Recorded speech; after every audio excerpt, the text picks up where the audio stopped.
Hey everyone, it's Natch here doing another review for games and how getting 100% by completing everything here is just my opinion based on my own life experience.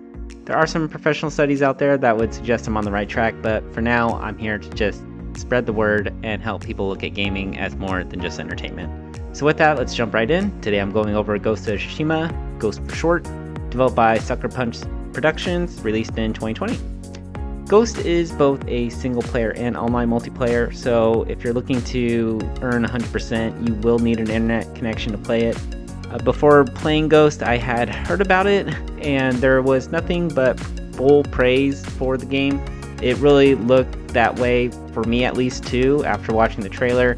Having now completed it, I definitely agree it is such a fantastic game, and I thought Sucker Punch did a very good job with the trophy list too, so kudos to them. Okay, so before we get into the fun stuff, some of you might be asking, is this appropriate for kids to play? In short, definitely not, but let's take an organic look at it anyways. The ESRB rating for Ghost is 17 and older for blood and gore, intense violence, language, and partial nudity. I agree that's all in there, and in fact, instead I would actually bump up the restrictions to what I believe is mature, which is 24 and older.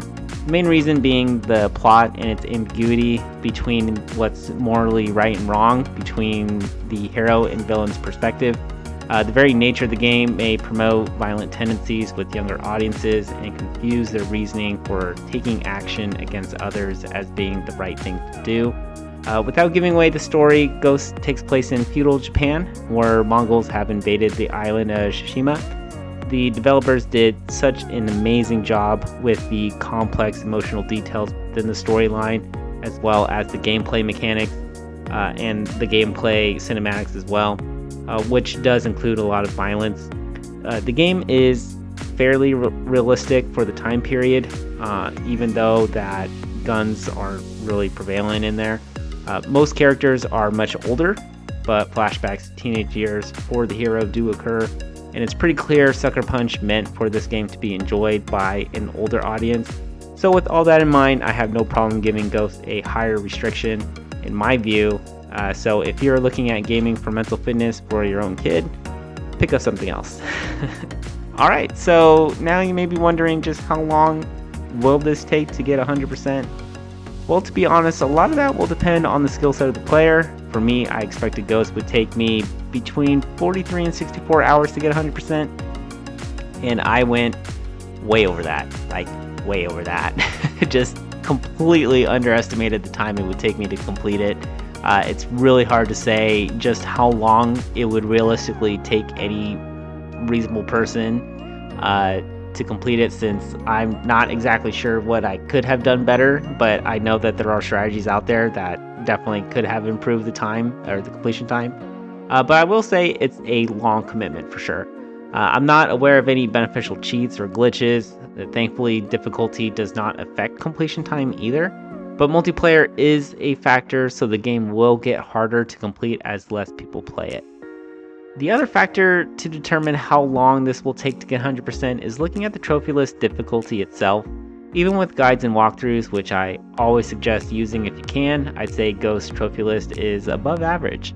And if you'd like to see the guides I use, they will be in the video description below. Keep in mind that for multiplayer trophies, it is possible to boost all of them, which will definitely lower your completion time, so look out for that. Okay, so now the fun stuff. As you know, the whole point of my channel is to help educate and promote gaming for mental fitness. I truly believe you can improve so many mental abilities by earning 100% in a game rather than just playing it for fun. For Ghost, I'd say its trophy list is a mixed mental workout. And look, games like these are great because they're similar to a full body workout, but instead for your mind. Here you can expect to build a combo of functions like mental reflex and endurance, confidence, social intelligence, and critical thinking, probably a bit of problem solving as well. The trophy that best highlights all these is Transcendence, which is completing all 3 raid chapters in the downloadable content.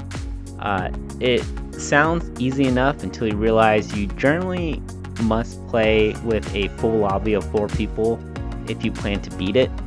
Although voice chat is not necessary. It does take a lot of teamwork and coordination, which is possible without voice chat, and how I did it. So good work on making that possible, Sucker Punch.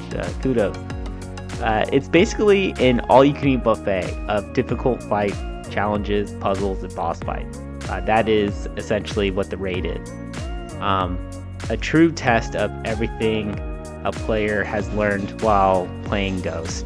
Trophies like these are just fantastic, and it's really great to see them created for a game that is meant more as a single-player game.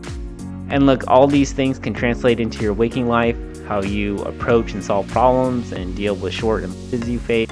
So having a strong mental toughness benefits you for achieving the goals you set out for yourself.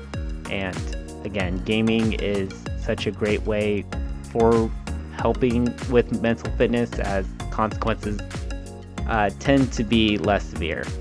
Just make sure you're keeping your time to a reasonable amount. And before we call it a wrap here, let's talk a bit about improvements. When I think about trophies that would have reflected Ghost and have been helpful for mental fitness, none really come to my mind that just wouldn't be nitpicking. The truth is, what Sucker Punch did with the DLC is exactly what developers should be doing with their games, in my opinion. Basically creating an entirely new type of game within the game type they originally created and intended for the game to be. I would suggest, though, that for the multiplayer trophies that they did, the option of bots should be included.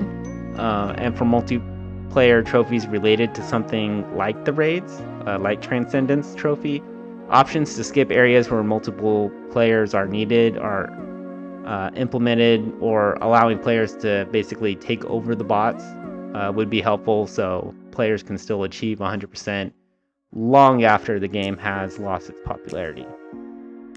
Okay, that's a wrap. Again, Ghost is a fantastic game. I would highly recommend playing it if you're looking to get a mixed mental workout, especially for those who are just getting into gaming for mental fitness, and those obviously that are an older audience. For me, Ghost really helped me build critical thinking above all. And if you have questions about this game or Months of Fitness, or just want to share your experience with Ghost, feel free to leave a comment or message me. I will do my best to answer any questions in a reasonable time. Alright everyone, that's another review in the bag. If you want to watch me play live and even join in my multiplayer games, follow me on Twitch. If you'd like to hear more about mental fitness, my game previews, and initial impressions, then go on over and follow my Instagram.